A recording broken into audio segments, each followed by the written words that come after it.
Shalom saudara terkasih, sangat berbahagia dapat berjumpa dan bersekutu dengan Anda para pendengar. Kolose 2 ayat 6, kamu telah menerima Kristus Yesus Tuhan kita, karena itu hendaklah hidupmu tetap di dalam Dia.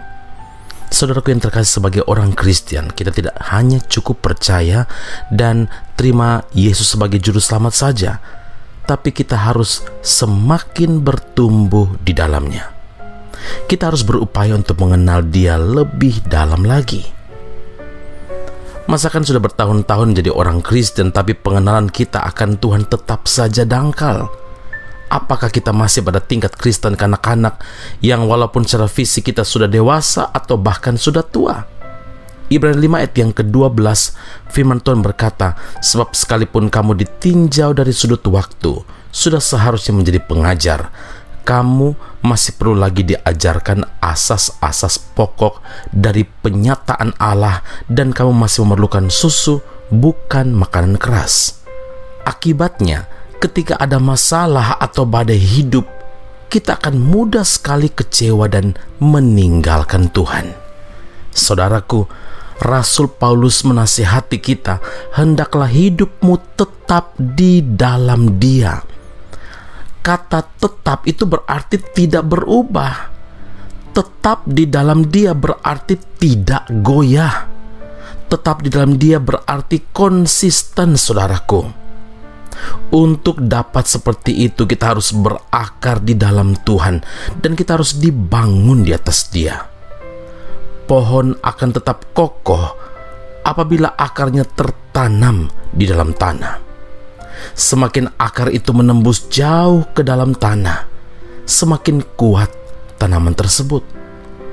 Akar selalu masuk ke bawah tanah dengan tujuan membangun dasar yang kuat. Begitu juga kehidupan orang Kristen yang tetap di dalam Tuhan, senantiasa karib dan melekat kepada Tuhan. Ia diibaratkan seperti pohon yang ditanam di tepi aliran air, yang menghasilkan buahnya pada musimnya dan yang tidak layu daunnya. Apa saja yang diperbuatnya berhasil. Mazmur 1 ayat yang ke-7. Saudara, pohon ini akan tetap kokoh meski diterpa angin. Sama halnya dengan rumah yang didirikan di atas batu, fondasinya kuat. Matius 7 ayat yang ke-25, firman Tuhan berkata, kemudian turunlah hujan dan datanglah banjir, lalu angin melanda rumah itu, tetapi rumah itu tidak roboh. Saudaraku, Tuhan menghendaki kita supaya terus bertumbuh secara sempurna di dalam Dia. Efesus 4 ayat 13, firman Tuhan berkata pada kita, sampai kita semua telah mencapai kesatuan iman dan pengetahuan yang benar tentang anak Allah, kedewasaan penuh dan tingkat pertumbuhan yang sesuai dengan kepenuhan Kristus. Kan itu ingatlah, seseorang yang mengalami kepenuhan hidup dalam Kristus senang bersekutu dengan Tuhan dan bersekutu dengan firman Tuhan, giat melayani Tuhan, dan hidupnya pasti menjadi kesaksian, jadi berkat. Karena itu saudara yang terkasih, hiduplah karib dengan Tuhan. Tantangan, badai yang menerpa sebesar apapun, kalau kita berakar kuat di dalam firman Allah, percayalah, kekuatan yang ekstra Tuhan pasti berikan, sediakan bagi saudara dan saya. Amin. Mari kita berdoa.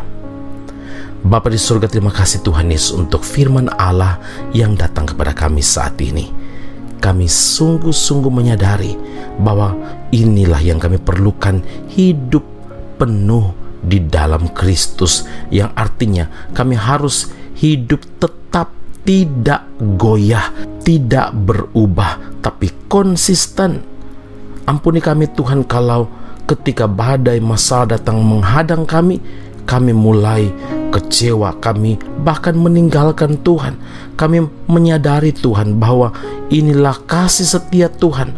Engkau datang tepat waktu untuk jamah hidup kami, jamah hati kami, dan mengingatkan kami bahwa kasih Tuhan tidak pernah berubah walaupun dunia ini selalu berubah.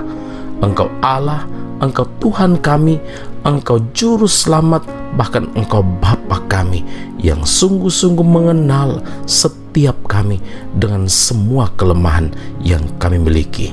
Yang Engkau inginkan adalah kami harus tetap di dalam Tuhan, tertanam, berakar di dalam Tuhan, dan bahkan bertumbuh berbuah bagi kemuliaan nama Tuhan. Kami berdoa mengucap syukur menerima berkat Tuhan ini hanya dalam nama Tuhan kami Yesus Kristus. Kami telah berdoa dan mengucap syukur kepada Bapa di surga. Haleluya.